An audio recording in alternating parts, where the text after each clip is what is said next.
So new Reggae Boys coach Steve McClaren has been out and about doing and saying all the nice and pleasant stuff. I mean, Coach McClaren has been so lyrical. If this was an oral exam, he would have passed it with flying colors. But guess what, coach? This is not an oral exam. It's an international coaching job in an unconventional football country called Jamaica, where we are notorious wagonists who only support winning teams. A place with limited resources, sometimes no resources. A place where your light and your internet might get disconnected, and where you might or might not get paid on time, and where you might have to fly economy to and from Jamaica and England.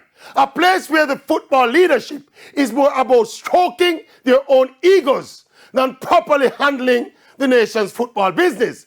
These are just a few of the challenges you will have to overcome on your way to fulfilling your mandate of qualifying Jamaica for the 2026 World Cup. So good luck, coach, and welcome to Jamrock. Welcome to Jamrock.